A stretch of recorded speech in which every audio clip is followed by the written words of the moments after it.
Bonjour à tous et bienvenue sur Torah TV. Nous sommes ce matin dans un moment très spécial puisque nous sommes le 29 du mois de Hadar. Aujourd'hui, nous sommes veille de Rosh Chodesh Nissan et c'est une journée assez spécifique, assez spéciale puisque demain nous serons le premier jour du mois de Nissan. Demain, nous rentrerons un petit peu plus dans le détail de qu'est-ce qui s'est passé cette journée si spéciale, mais aujourd'hui, nous allons comprendre ne serait-ce que l'importance de pourquoi se préparer aujourd'hui pour demain. Demain, nous serons, comme je vous ai dit, Rosh Chodesh Nissan. C'est le jour où, après l'inauguration du Mishkan dans le désert, Akadosh Baruch Hu, Dieu va en fin de compte choisir de descendre dans le Mishkan et de résider à l'intérieur de cette bâtisse. Ce n'est pas seulement une maison. C'est un endroit où Dieu a choisi en fin de compte de venir s'installer pour permettre à tout le peuple juif de venir lui parler, lui faire des offrandes, lui donner des cadeaux.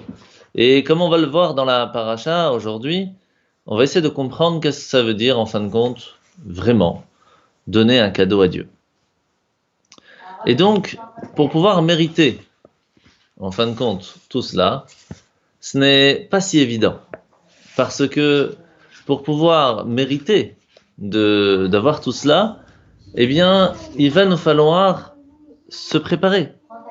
D'où l'importance de prendre un moment aujourd'hui, d'étudier, de prier, pour nous préparer à ce que Bezrat Hashem nous choisisse, nous permette vraiment alors de réussir à recevoir l'intensité de ce que c'est la journée de demain, de nous permettre de vivre avec Akadosh Baruch Hu.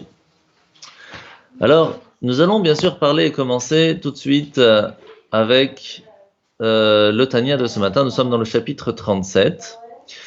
Et dans ce chapitre, l'Admour Azaken nous a parlé de pas mal de choses. Et la première base, bien sûr, dans tout cela, c'est de qu'est-ce qui est le plus important aujourd'hui à nous de faire? Qu'est-ce qui est vraiment, vraiment le plus important? Eh bien, sachez, messieurs, dames, que pour l'instant, l'Admour Azaken nous a fait comprendre une chose très importante. Et cette chose, elle est simple, c'est la mitzvah de la tzedaka. La mitzvah de la tzedaka, une petite seconde. Aaron, tiens. La mitzvah de la tzedaka, c'est une mitzvah très spéciale. Parce qu'elle nous permet, comme on l'a expliqué hier, elle nous permet vraiment, en fin de compte, de... Une seconde. Aaron, tu vas dans ta chambre, s'il te plaît? Elle nous permet de vraiment nous connecter, de donner une partie de notre énergie, tout ce qu'on a pu vraiment utiliser dans notre vie pour Dieu. Et ça, c'est quelque chose qui n'est pas évident de faire. Parce que la mitzvah de la tzedaka, c'est vraiment quelque chose d'extraordinaire. Ça nous permet de partager ce que l'on a à autrui. Et encore plus précisément, lorsqu'on donne une partie de notre argent que l'on a gagné à la sueur de notre front, nous faisons à ce moment-là vraiment quelque chose d'assez grand. Et c'est pour cela que la mitzvah de la tzedaka est comparée vraiment à celle des 613 commandements. Ainsi nous a expliqué hier l'Admour Azaken. Pourtant, nous avons parlé aussi de la mitzvah de l'étude de la Torah. L'étude de la Torah a cette spécificité, comme on l'a expliqué hier, d'utiliser, de vraiment prendre en compte l'intellect. Et ça, c'est quelque chose qui n'est pas évident, parce que dans toutes les mitzvot, de façon générale, même si on le fait parce qu'on l'a compris ou parce qu'on a bien compris l'importance de le faire, on n'utilise pas totalement la profondeur de notre intellect pour faire plaisir à Dieu. À la différence de l'étude de la Torah, qui va nous permettre, dans le fait de s'approfondir dans la compréhension de ce que Dieu attend de nous, de vraiment utiliser notre intellect à 100% pour Dieu.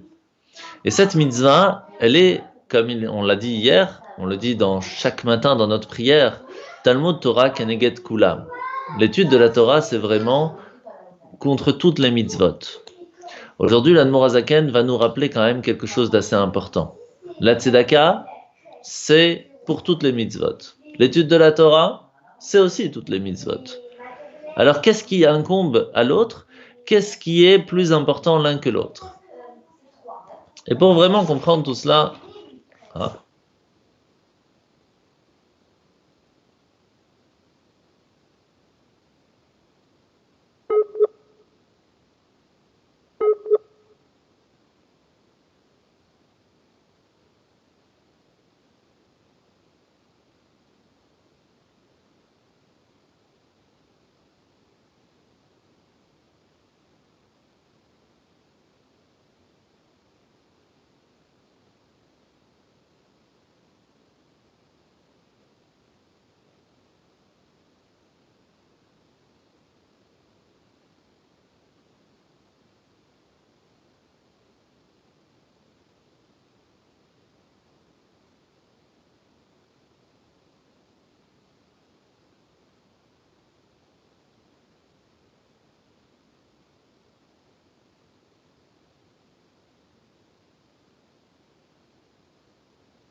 Allô?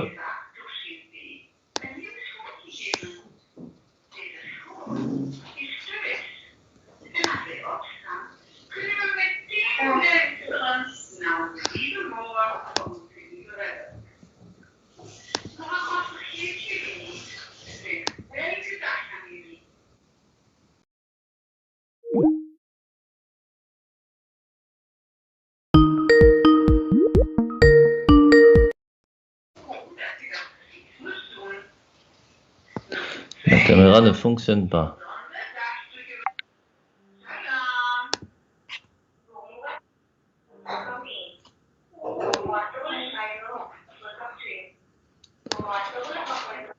Aïe, aïe, aïe, ça marche pas.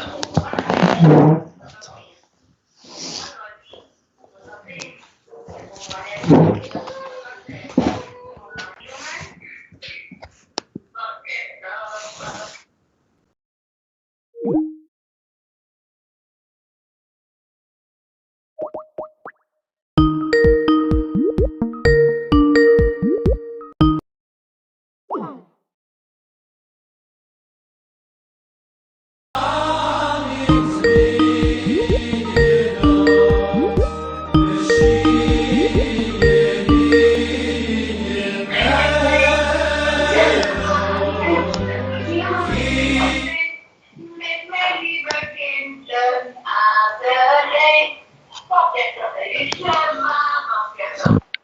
Ça marche pas.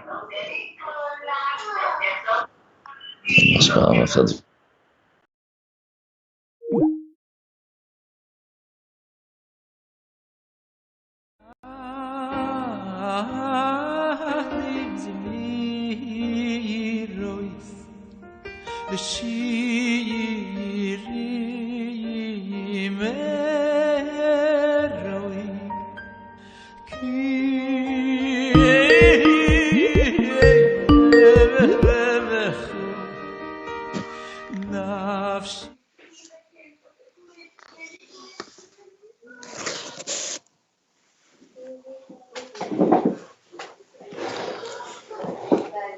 Voilà, c'est bon?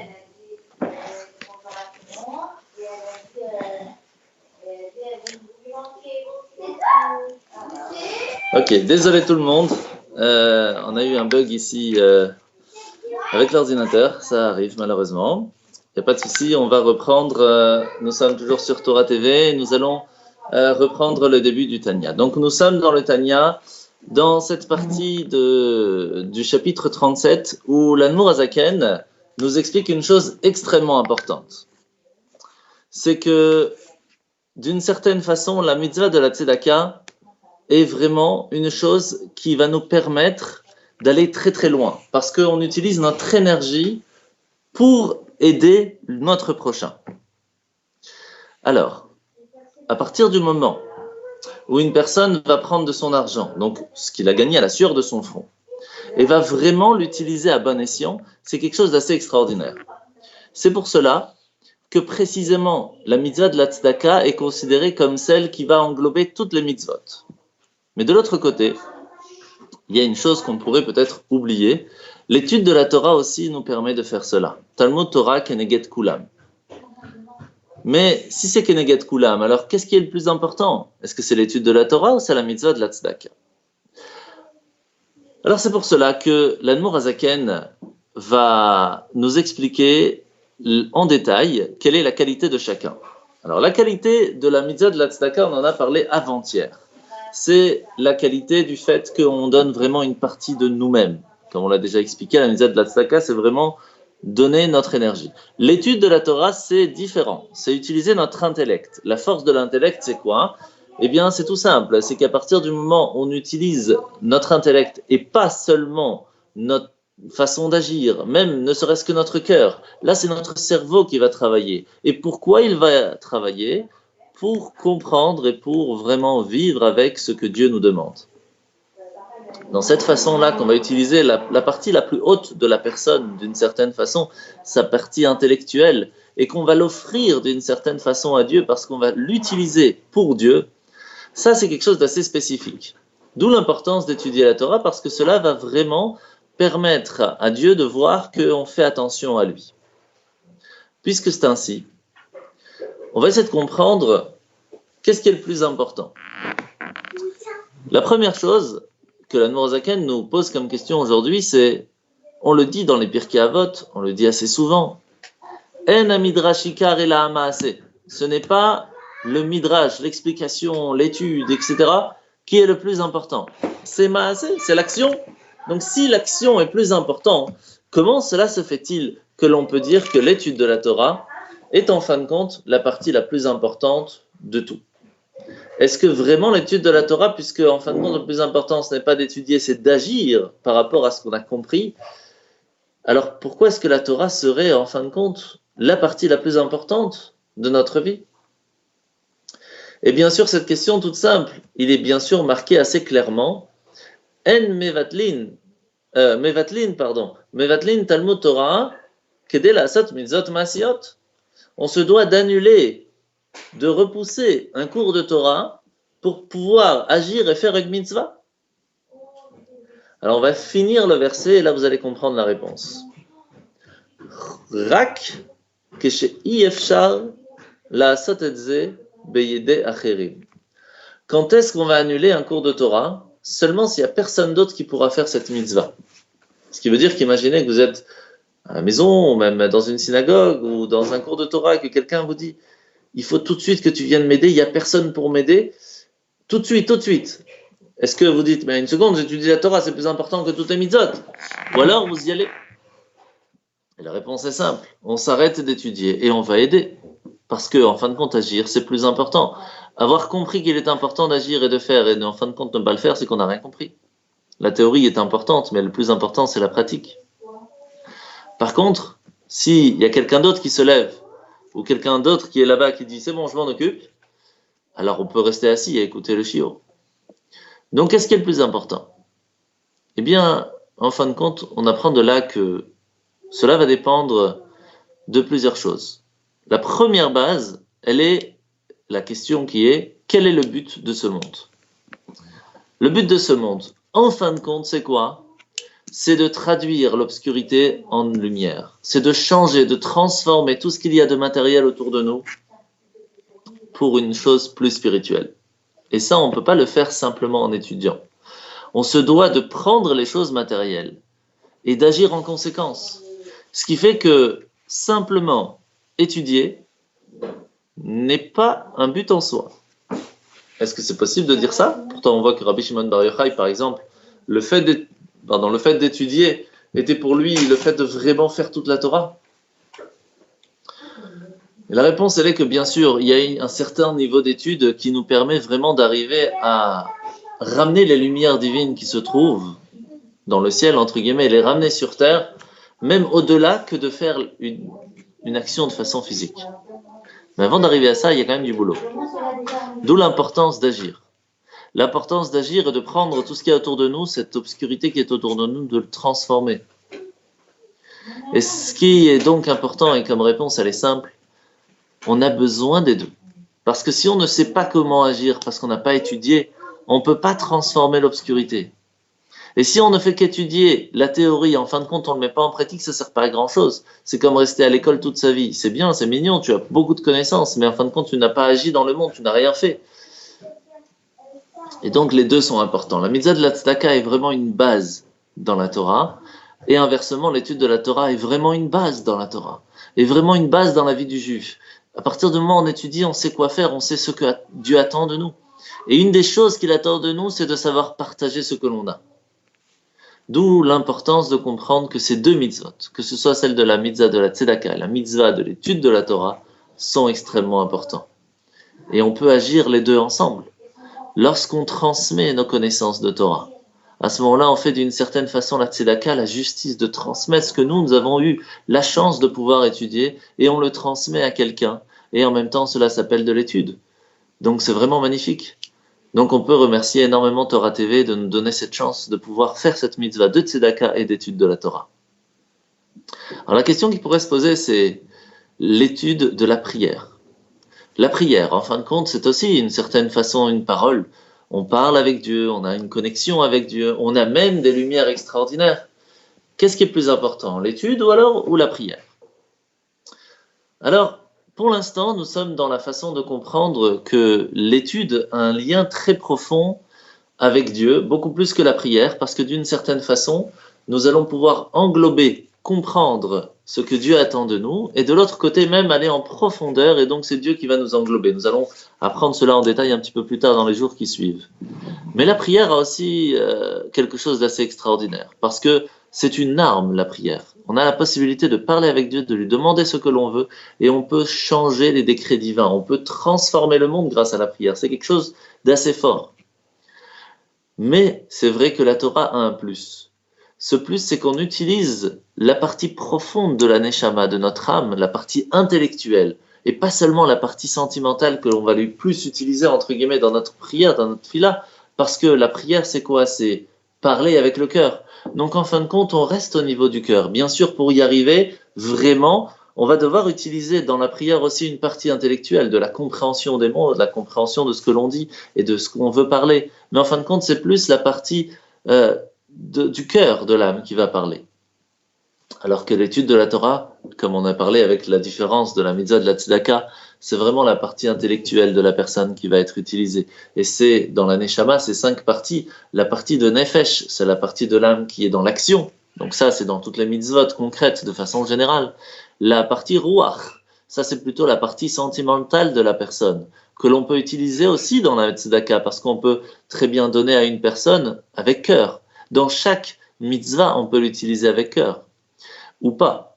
Et dans la même chose, on peut parler dans cette partie sentimentale de la prière, mais qui se doit d'être aussi dans la partie action, puisqu'on se doit, comme on l'a déjà dit souvent, quand on fait la prière, quand on parle à Dieu, il faut qu'on parle, il faut que les lèvres bougent.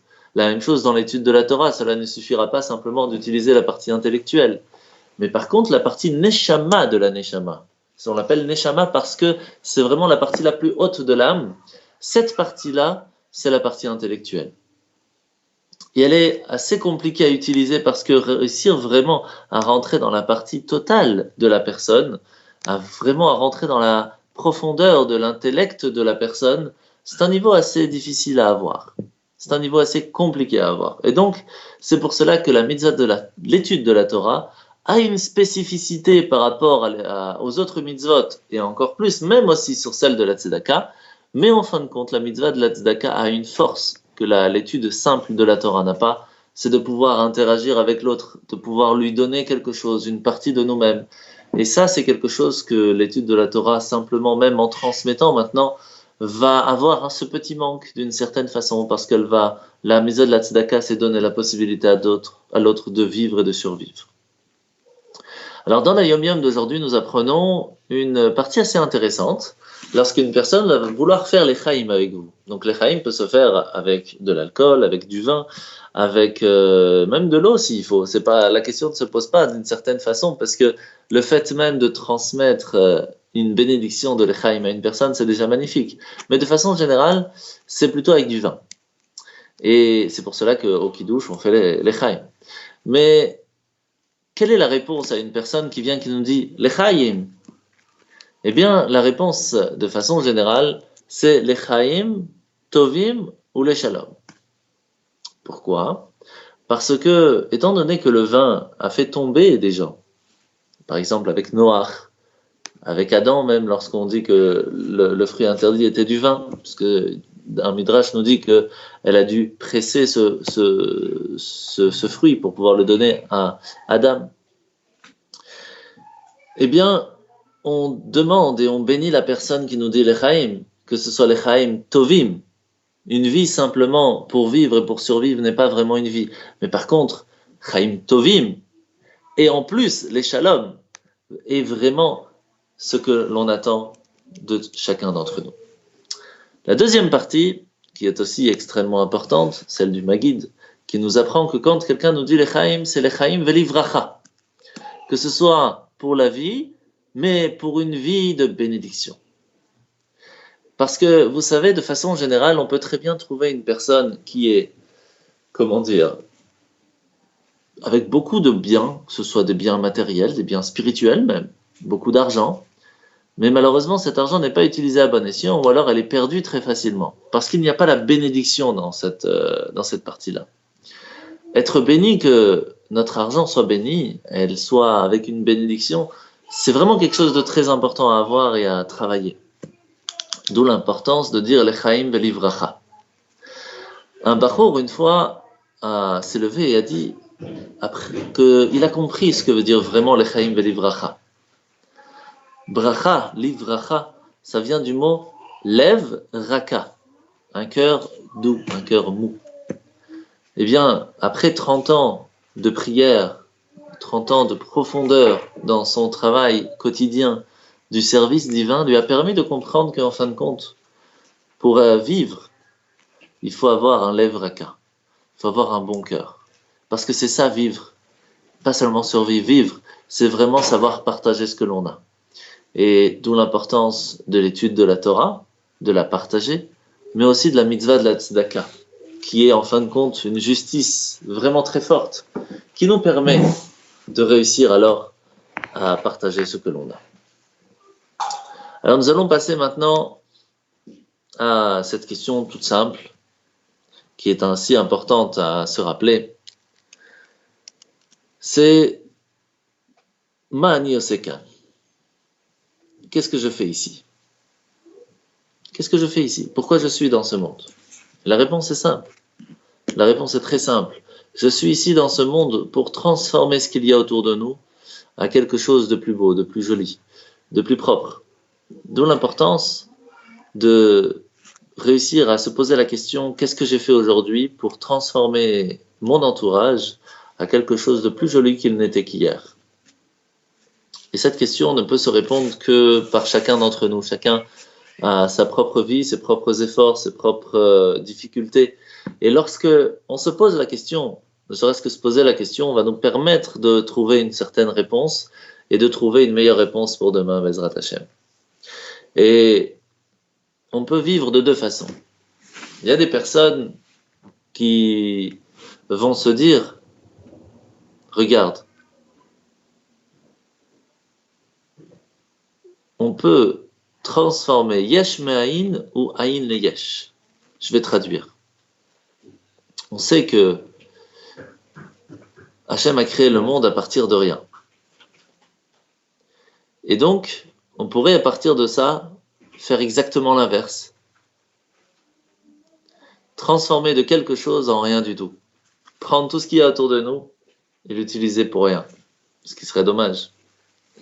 D'où l'importance d'agir aussi de la même façon. Ce qui pourrait paraître rien du tout autour de nous, des choses futiles, en les utilisant pour quelque chose d'utile, de plus divin, de plus spirituel, on va leur donner un but. Et c'est exactement ce qu'Hachem attend de nous. Ce qui est haïn autour de toi, transforme-le en yesh. Donne-lui quelque chose de fort. Et si on va plus loin, on peut prendre le yesh, ce qui existe autour de nous, ce qui pense exister d'une certaine façon, cet orgueil, en haïn, en rien du tout. Le faire comprendre qu'en fin de compte, tout n'est que Dieu. Et cette force de transformation que l'on a, on peut l'utiliser de deux façons. D'où l'importance de faire attention aux actes, aux paroles et aux pensées que l'on a, parce qu'elle peut faire ou l'un côté.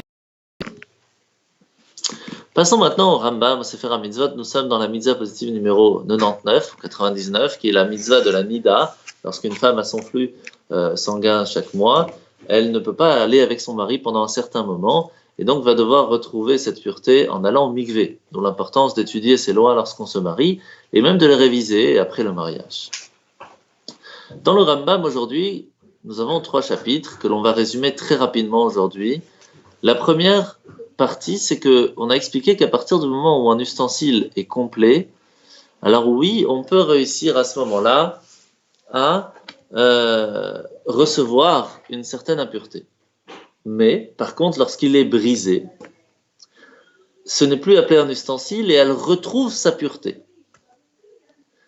Que fait-on dans ce cas où elle va être réparée?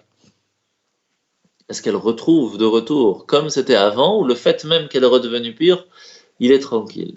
La réponse, elle est qu'à partir du moment où c'est du bois, de l'os ou autre, si elle est redevenue pure, elle restera pure, même si ça a été réparé.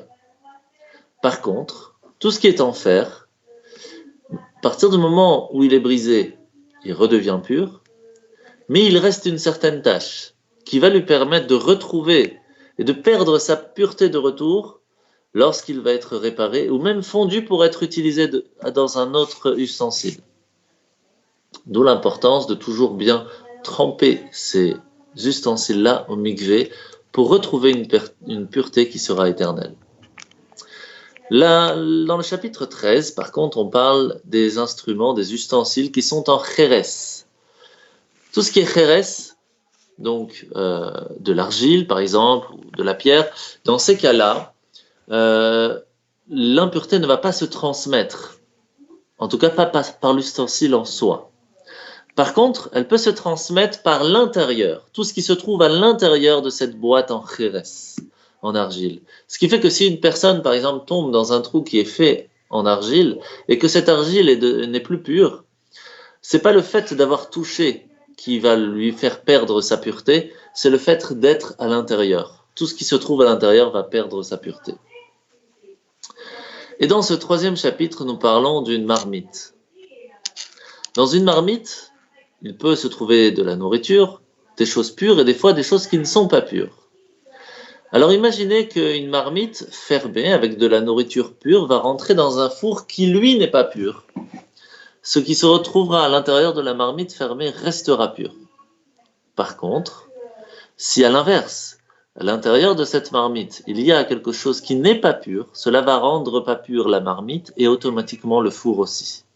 D'où l'importance de faire attention à comment est-ce que on va manger ce que l'on touche, de faire netilat yadayim, de se laver les mains avant de manger, parce que ce qui se trouve sur nos mains vont pouvoir se transmettre sur les aliments aussi.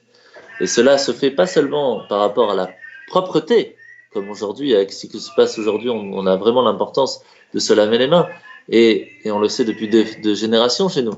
Mais il y a quelque chose que l'on ne voit pas, cette aura de pureté qui peut se retrouver, ou inverse, et se transmettre dans les aliments. N'oubliez pas que nous arrivons donc à partir de demain dans un mois très important, ce qu'on appelle le mois de Nissan. Et donc la fête de Pessah arrive, et il y a une chose très importante à ne pas oublier, ce qu'on appelle Maot Ritim. Maot Ritim, c'est l'argent, Maot, Ritim du blé. Comme vous savez, d'une certaine façon, il est important de transmettre un petit peu de ce qu'on a comme argent pour ceux qui sont dans le besoin, qui n'ont pas de quoi acheter des matzot, qui n'ont pas de quoi acheter pour Pessah, de quoi manger. Eh bien, c'est important de penser à eux aussi.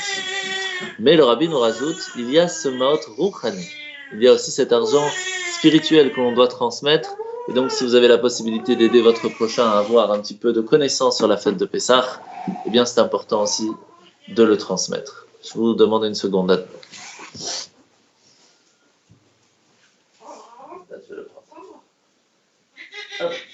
Tu as tout recommencé?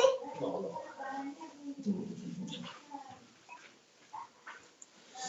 Voilà.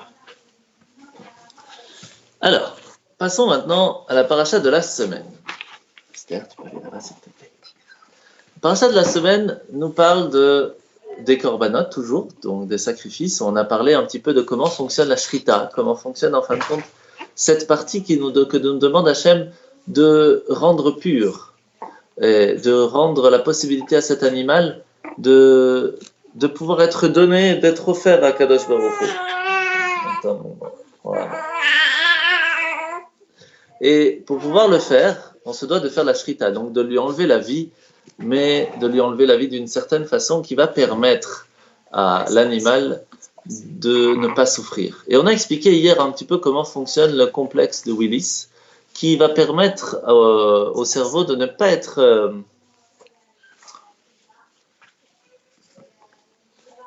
C'est fini. Déjà? Ouais. De ne pas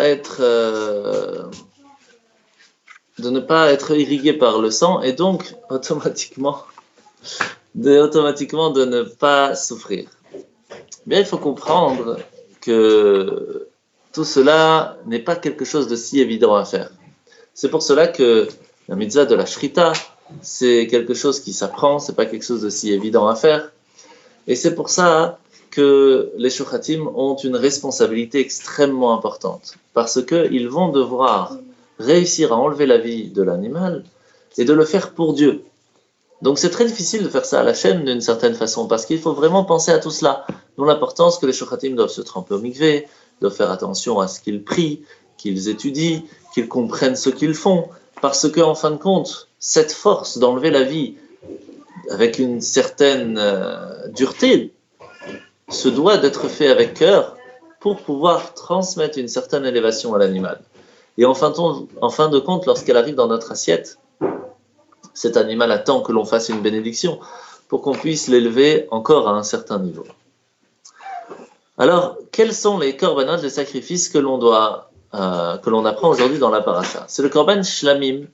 C'est un korban qui vient du mot shalom, qui veut dire la paix, lorsque une personne retrouve la paix ou veut retrouver la paix, et on peut l'amener de 3 façons différentes, ou avec du gros bétail, du petit bétail, ou même un petit bélier. Mais par contre, on voit que on doit faire attention à comment on doit le brûler. Et il faut savoir qu'il y a 2 choses à enlever qu'on ne peut pas manger dans ce sacrifice, c'est les graisses interdites et aussi le sang.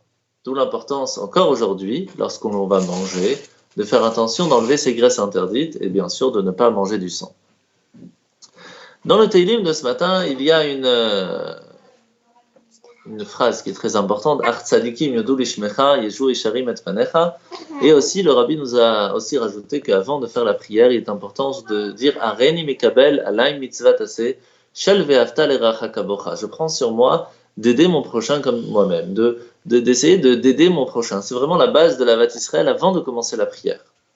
Mais il faut savoir que c'est un jour de Yutet qui se lève, où le rabbi a demandé à ce qu'on rajoute cette prière. D'une certaine façon, on rajoute, puisque le rabbi a expliqué que c'était quelque chose que l'on faisait depuis plus de 300 ans, mais que ça s'était un petit peu oublié. Et au Maroc, les Bahourim qui étaient là-bas et qui s'occupaient de la communauté et qui essaient d'aider un petit peu de la meilleure façon, eh bien, se sont retrouvés à expliquer aux gens qui habitaient là-bas, qui étaient plutôt des séfarades, l'importance de faire cette phrase avant la prière. Et ils ont réussi à les convaincre, et plus que ça, ils ont réussi à retrouver un vieux sidour qui était très très très très vieux, un vieux sidour séfarade marocain, où cette phrase de Réni Mekavel était marquée à l'intérieur de ce sidour. Et c'est ainsi que est revenue cette coutume de faire et de mettre une pièce à la tzedaka avant la tfila. On va finir avec une question importante. Cette tfila, cette prière que l'on fait, vient rattraper, en fin de compte, un petit peu les sacrifices que l'on donnait au temple. Mais Hachem nous dit dans la paracha aujourd'hui que c'est un petit peu sa nourriture. Comment est-ce que Dieu a besoin de manger? Qu'est-ce que cela veut dire? Pour cela, il faut comprendre une chose très importante. C'est que la nourriture, c'est quoi? C'est réussir à faire que le corps continue de vivre parce qu'il est attaché à son âme. L'âme, c'est spirituel et le corps est matériel. Comment est-ce que la nourriture va réussir à faire que ce lien reste toujours concret? Parce que dans la nourriture, il y a ce lien qui existe. La nourriture existe grâce à une lumière divine. Cette lumière qu'on va manger va nous permettre de tenir ce lien. D'où l'importance de manger kasher et de faire une bénédiction avant de manger pour que ce lien qui va faire que le corps et l'âme puissent rester ensemble soit le plus pur possible. Et d'où, malheureusement, ce qui peut arriver lorsque c'est pas kasher ou sans bénédiction, c'est pas le même niveau bien sûr, mais qui va faire que ce lien soit au moins fort, au moins beau. Et d'où l'importance aujourd'hui, puisqu'on ne peut pas faire ce sacrifice, de faire la prière. Parce que la prière, c'est le lien qu'on va réussir à s'attacher avec Hachem. Mais c'est un petit peu sa nourriture. Parce que Hachem aussi donne de quoi manger au monde. Comment est-ce que le monde existe? Parce que tout simplement, nous donnons cette possibilité à Dieu de vouloir le faire exister. Et lorsqu'on étudie, lorsqu'on prie, cela lui donne cette nourriture de nous donner à nous encore la possibilité à ce monde d'exister. Et c'est ça un petit peu le korban que l'on donne aujourd'hui. Je souhaite de passer une très bonne journée et à tout à l'heure à 3h.